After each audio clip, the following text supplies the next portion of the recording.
up everyone, Lexi here and welcome to Train Insane Velocidrone, a video series that will teach you how to fly your drone as well as how to polish your already existing skills. And just as a quick note, if you are not familiar with the stuff that's currently on your screen, be sure to stop it right now. It has all the information about how to get all the settings for Velocidrone that I'm using, as well as all the other bits and pieces of information. Now, just a quick update from me. As you can see, I do have a desk right now, which is actually pretty good. I really like it. I enjoy it so much. And I also just ordered the microphone, kind of an arm, so I hope that the sound will get better once I get it, because currently my microphone is standing on two boxes, and I hope it will get a little bit better.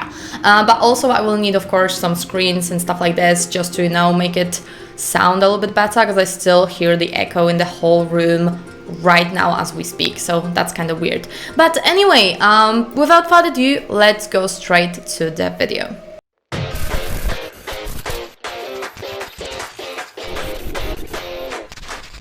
So what we're gonna learn today is the outside lane, and what do I mean by that is that I will teach you a little bit of basics on how to actually hit those gaps to make them look good for freestyle, as well as to get the best possible results when it goes to racing. Now, the outside lane is something that's kind of counterintuitive for a lot of people, because once you start playing with any type of a simulator, you are trying to hit all the gaps right in the middle. Now, in this video, we will be talking about the fact that this is not necessarily the best thing that you can do, and I will be showing you in the examples in the video what do I mean by that. So hey, let's go. So let's start with the standard going through the track. And now, just as a quick note, some of you guys have asked me in emails and comments how to get the stick input in if you want to record your own screen, and this is actually pretty easy. You just click M on your keyboard and this is how it shows up. Now, the color of the inputs is different depending on the color that you set for yourself in the settings, so be sure to do it if you have hard time seeing the color. Of course, I went with kind of purple, although I do think your Velocidrone that this is more pink than purple, but that's fine, that's okay, we can do it.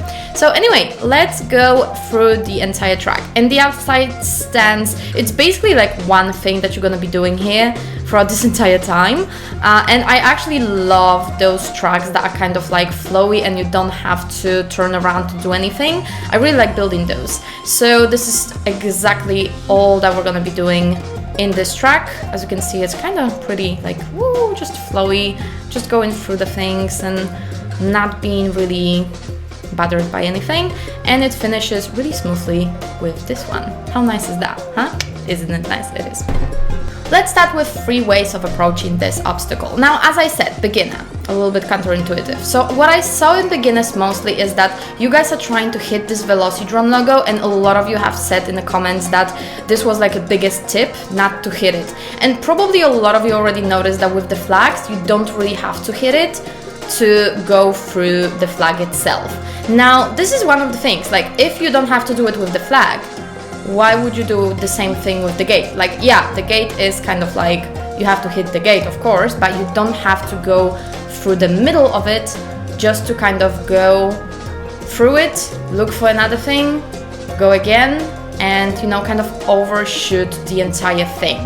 Now, the moment when you get a little bit more bossy with your flight, you can start to kind of attack more of it, like you make those turns a little bit more drastic, aggressive, like a lot of roll, a lot of yaw. At one point you just like, oh yeah, I'm just gonna go so close to it, like see, like here, like this is what a lot of people who are intermediate are doing, and this is absolutely okay. I mean, you do you, boo. But what I want you to do is going to be a little bit different, because as you can see here, it's not necessarily good when it goes to overshooting. Now, what I want you to do is to be as smooth with your flight as possible and kind of get to the corner of the gate that you need to get through this turn. Now, as you can see here, I'm hitting left. Here I can hit the middle because we're going middle. And here I'm gonna hit right, more to the right, more to the left, more to the right, and more to the left. I'm not hitting necessarily the Velocidrone logo. I'm hitting more of a side of the whole gate. Now, as you can see on those timings, it does make a little bit of sense, and I'm gonna be going through all of this right now. So if your time is up until like 37 seconds. Try to record your video, try to record yourself, or get someone to look at what you are doing and ask them like, hey, am I doing it right? Do you think there is something that I can kind of make better? Or ask this to yourself if you are recording yourself. I actually like recording myself because then I see all the things that I've been doing wrong. And it's actually something that helps me a lot. So generally what I want you to do, if you are having times up until like 37 seconds, then try to get more on the side of the gate. Try to preposition yourself when it goes to get into this next flag and the next gate. So I don't want you like this.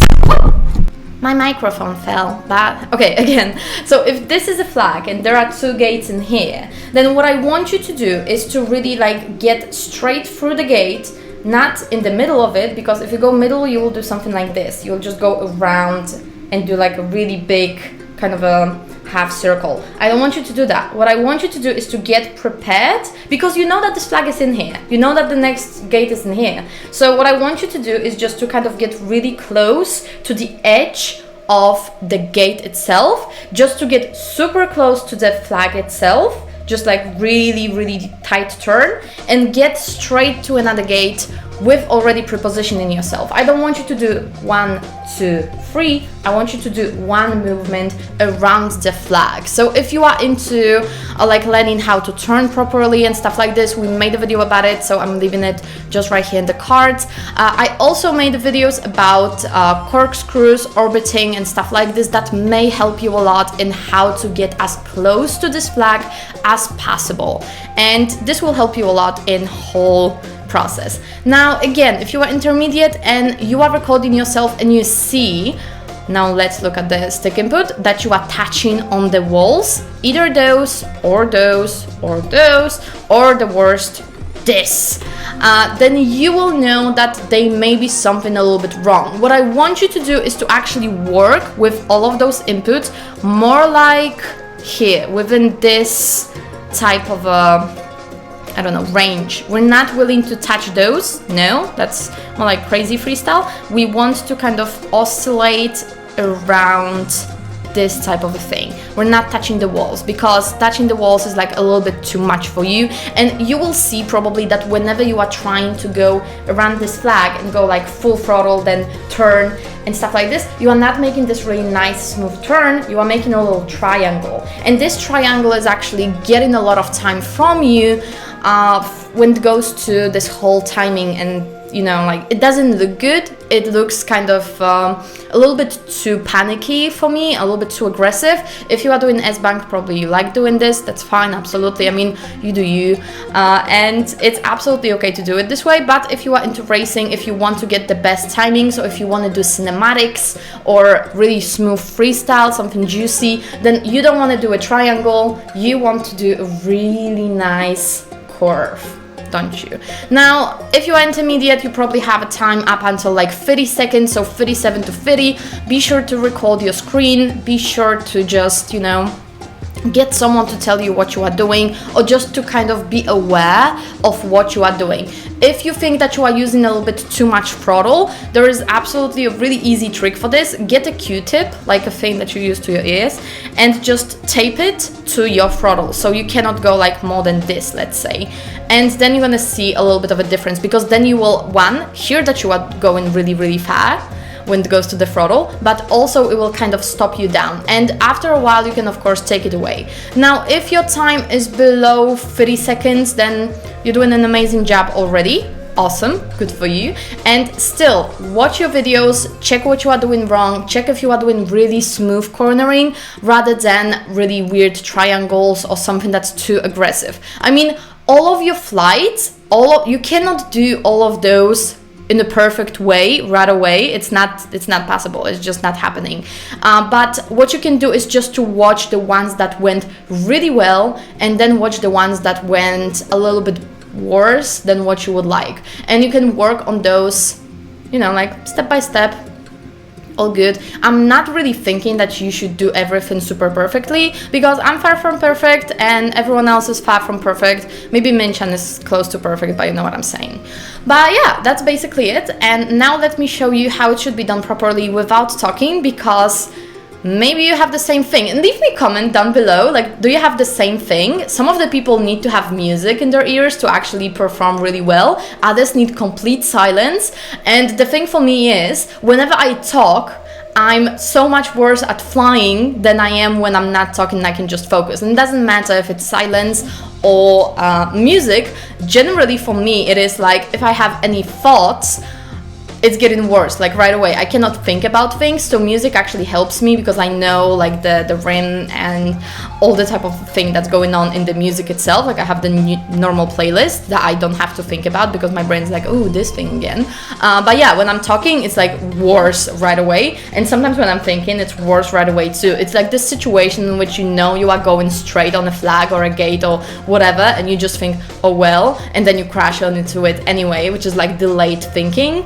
And it's actually happening because it's thinking. So hey, leave me a comment down below if you have the same thing or something similar, because it's really interesting for me. But anyway, let me show you how to do it properly.